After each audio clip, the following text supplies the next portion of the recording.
जय हिंद जवान भाइयों, आप देख रहे हैं Indian defence pensioner YouTube channel का एक वीडियो। यदि आपको यह वीडियो पसंद आए तो इसे लाइक करें, शेयर करें। यदि आप इस चैनल पर नए आए हैं तो इस चैनल को सब्सक्राइब करें तथा नोटिफिकेशन बेल दबाना न भूलें, ताकि जैसे ही मैं इस चैनल पर वीडियो अपलोड करूं आपको इसकी जानकारी तुरंत ही मिल जाए। जवान भाइयों, आज मैं आपके सामने लेकर आया हूं एक पीपीयू से संबंधित अति महत्वपूर्ण जानकारी। मैं इससे पहले इसको एक्सप्लेन करूं, आपसे एक अनुरोध है कि आप एक छोटा सा पेपर, कोई भी वाइट पेपर ले लें और एक पेन ले लें, ठीक है, और उसे लेकर इस वीडियो को देखें। तो जवान भाइयों, सबसे पहले मैं ये कहना चाहता हूँ, ये जो आपके सामने जो लिखा हुआ है ईमेल एड्रेस, इसे नोट कीजिए। मैं इसे थोड़ा जूम कर देता हूँ, आपको बेहतर और अच्छे से दिखाई दे।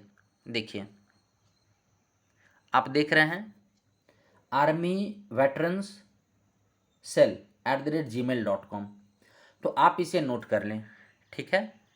ये काफ़ी महत्वपूर्ण है, ठीक है। इससे कोई भी आपको पेंशन में प्रॉब्लम आती है तो आप यहाँ मेल कर सकते हैं, यहाँ से आपको जवाब आ सकता है, और ये आर्मी वेटरन्स का ही है, सेल का ही है, ठीक है।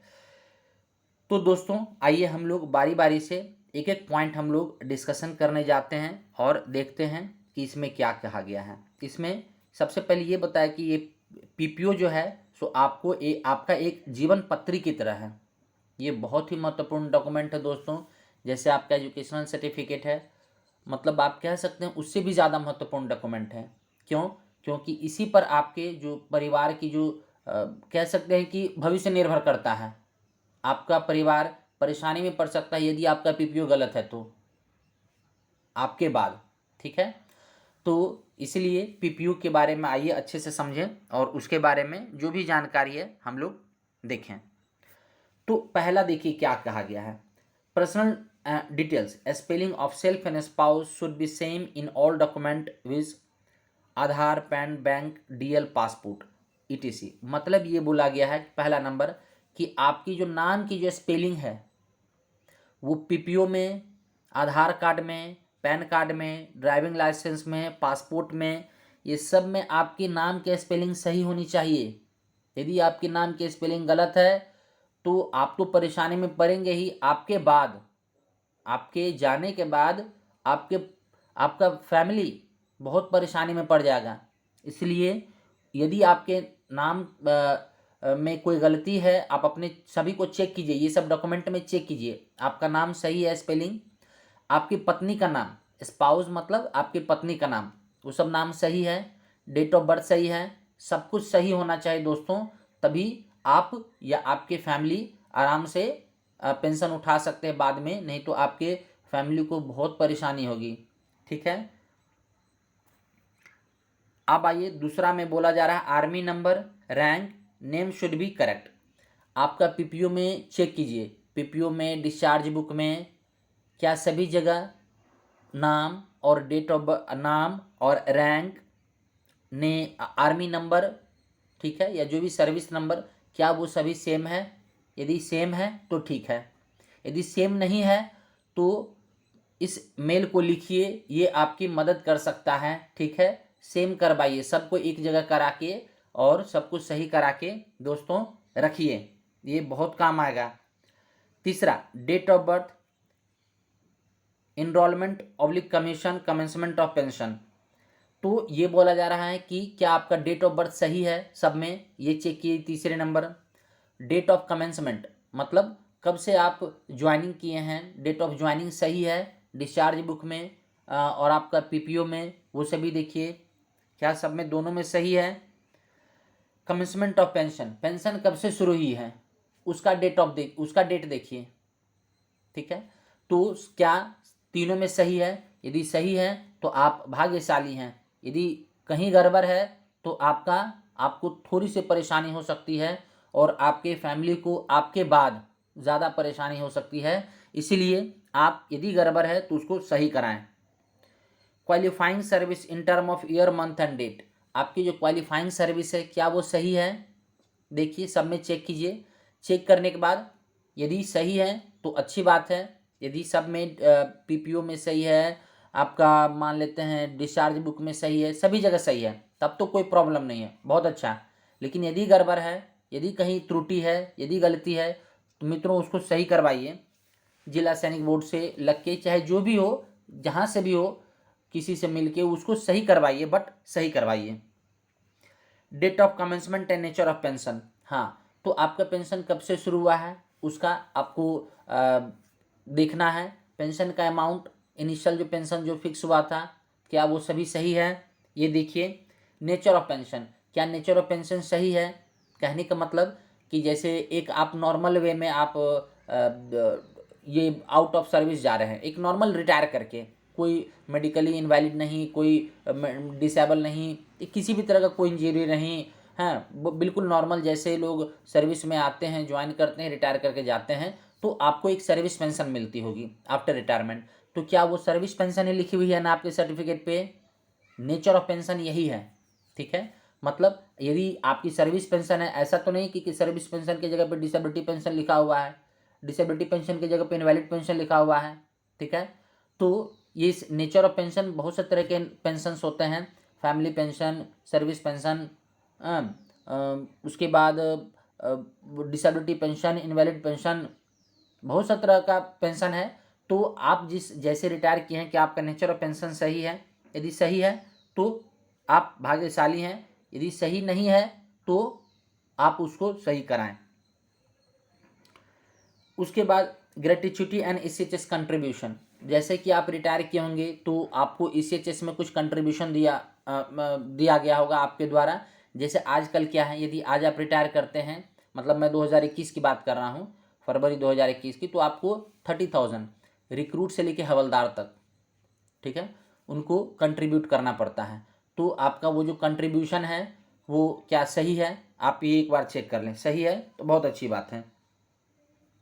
Amount and date of absolute commutation, हाँ, तो आपका क्या है कि कम्यूटेशन, क्या कम्यूटेशन ऑफ पेंशन जो होती है, जिसको कुछ लोग पेंशन बेचना भी बोलते हैं, ठीक है, तो कम्यूटेशन ऑफ पेंशन क्या सही है?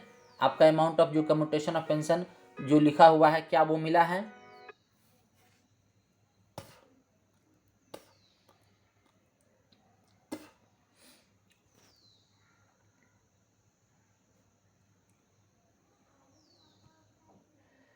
नेक्स्ट है amount and date of absolute commutation, मतलब जो कम्यूटेशन जो हो चुका है आपका पेंशन का, क्या उसका अमाउंट और किस दिन आपका कम्यूटेशन हुआ है, कम्यूटेशन किस दिन से स्टार्ट हुआ है, क्या वो सब सही है, आप उसको चेक करें। नेक्स्ट जो 8वां नंबर है detail of family pension. Family pension मतलब आपका जो पीपीओ है या आजकल जो भी ईपीपीओ आ रहा है, उसमें फैमिली पेंशन का डिटेल दिया रहता है। आप खुद से चेक करें कि आपकी पेंशन इतनी है और आपके जाने के बाद आपकी फैमिली को ये पेंशन मिलेगी, वो पीपीओ में लिखा हुआ रहता है, आप चेक करें क्या वो सही है।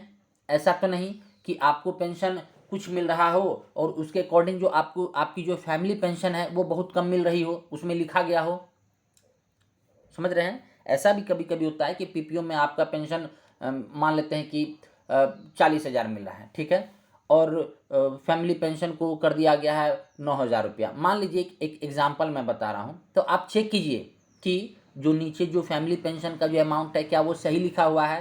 यदि नहीं सही लिखा हुआ है तो आपके जाने के बाद आपके फैमिली को, आपके स्पाउस, आपकी वाइफ को, फैमिली को या जो भी डिपेंडेंट है उनको बहुत सा तरह का परेशानियों से गुजरना होगा। इस बात की जिम्मेदारी आपको लेनी होगी। आप चेक कीजिए, यदि सही है तो ठीक है, आप भाग्यशाली हैं। यदि गड़बड़ है तो जहाँ जैसे भी हो, जिला सैनिक बोर्ड से हो या कहीं से भी हो, आप उसमें लग के उसको सही करवाइए। उसके बाद आता है रेट ऑफ, हाँ, family including the enhanced rate, हाँ, family pension including the enhance rate, हाँ, वही रेट ऑफ फैमिली पेंशन क्या सही है या नहीं है, वो सब आप सही कीजिए। अच्छा, एक topic number 8 detail of family pension, हाँ, डिटेल ऑफ फैमिली पेंशन में आगे आपका name, relationship, date of birth, हाँ, ये बहुत है, ये मैंने बहुत लोगों को ये मैं देखा हूँ अपने, जब मैं देख रहा हूँ तो स्पाउस मतलब पत्नी का नाम ही गड़बड़ रहता है, बहुत लोगों का नाम की स्पेलिंग वो गलत है, हाँ, किसी में कुछ फलाना देवी, तो किसी में कुछ और लिखा रहता है। ठीक है, तो इस तरीके से आप उसको चेक करें, सब जगह सही होना चाहिए आपकी पत्नी का नाम। ये आपकी जिम्मेदारी बनती है दोस्तों, जो एक्स सर्विसमैन, यदि आप एक्स सर्विसमैन, तो आपकी जिम्मेदारी बनती है कि आपको ये सभी काम करा के इस धरती से जाना है। यदि आप चाहते हैं कि आपकी फैमिली मतलब आपके जाने के बाद सुरक्षित, मतलब परेशानियों में ना पड़े, तब ये आपकी जिम्मेदारी बनती है। ठीक है। रिलेशनशिप, देखिए रिलेशनशिप सही है, जो भी आपका डिपेंडेंट है जिनको पेंशन मिलना है उसका रिलेशनशिप सही है। वाइफ है तो वाइफ है, कभी ऐसा विशेष परिस्थिति में जो डॉटर है उनको भी दिया जाता है, तो क्या देखिए डॉटर का नाम सही है।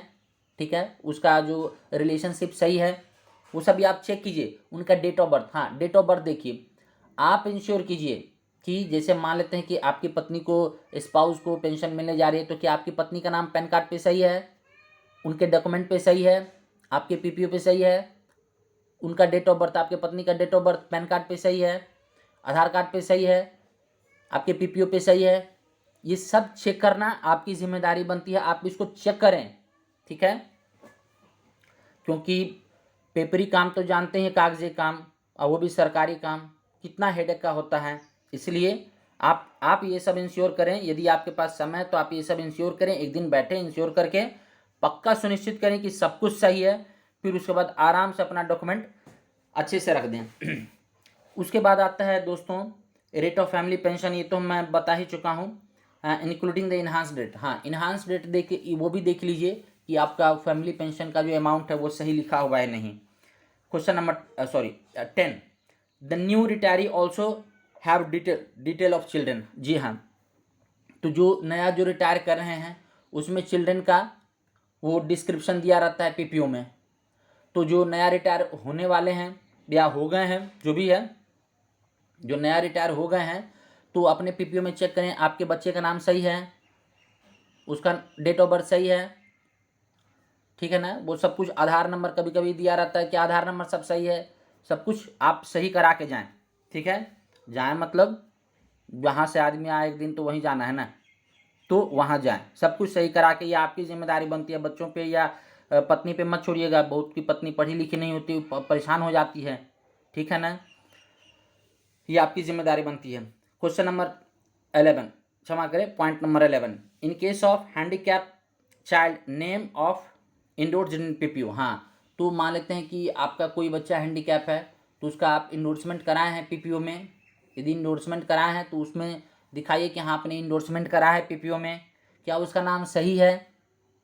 ये सब दोस्तों आपको चेक करना है, ये आपकी जिम्मेदारी बनती है। ये जो लास्ट टॉपिक है 12, ये काफ़ी महत्वपूर्ण है, इस बात को ज़रूर देखें। 12 नंबर में ये कहा गया है कि आप अपना बैंक जो डिटेल्स है अपने पीपीओ पर वो चेक करें। ठीक है, और अकाउंट नंबर, ये सभी आप बैंक का अकाउंट नंबर और जो सीपीपीसी या जो भी बैंक का डिटेल्स है वो चेक करें क्या सही है या नहीं। और आप ई पीपीओ के बारे में आप ज़्यादा पैनिक ना हो। पैनिक मतलब आप, जैसे बहुत लोगों के पास पुराना पीपीओ है, ठीक है, आज भी बहुत लोगों के पास मेरे पास भी पुराना पीपीओ है। ठीक है, ई पीपीओ अभी तक मेरा नहीं आया है, तो हम क्या करें। ठीक है, पुराना पीपीओ तो है कम से कम, लेकिन ई पीपीओ के लिए आप लोग अप्लाई कर दें, हम भी अप्लाई कर चुके हैं, ई पीपीओ के लिए आप अप्लाई कर दें। ठीक है, लेकिन ओरिजिनल पीपीओ इसमें बोला गया है, original PPO is most important. वही जो पुराना पीपीओ जो आपको रिटायरमेंट के समय मिला था वो सबसे इंपॉर्टेंट है, वो सबसे महत्वपूर्ण है।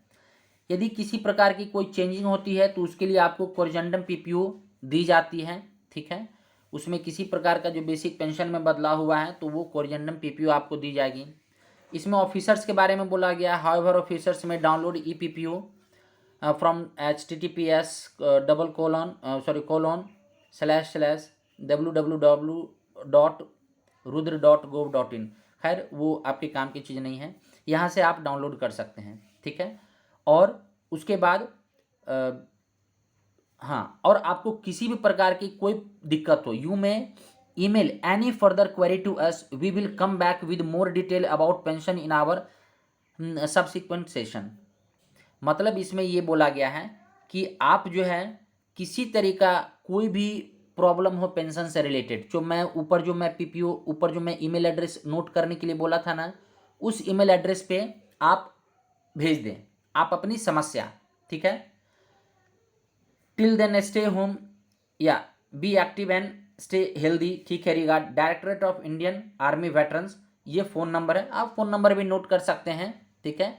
और फ़ोन नंबर पर आप पूछ सकते हैं आपकी क्या समस्या है, उस पर आप पूछ सकते हैं और ये आपको मुझे लगता है कि सही सलाह देंगे और आपकी समस्या का निदान करेंगे, ठीक है।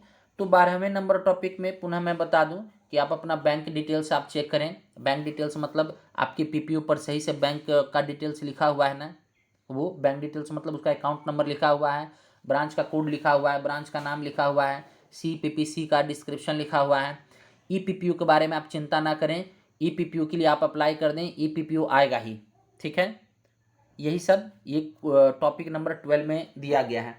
तो दोस्तों यदि जानकारी थोड़ी सी भी आपको जानकारी से मिली हो और लगा हो कि हाँ इससे लोगों का भलाई हो सकता है, तो आप इस जानकारी को ज़रूर शेयर करें और इस वीडियो को लाइक करें तथा यदि आप इस चैनल पर नए आए हैं तो इस चैनल को सब्सक्राइब करें। धन्यवाद दोस्तों, बहुत बहुत धन्यवाद। जय हिंद की सेना।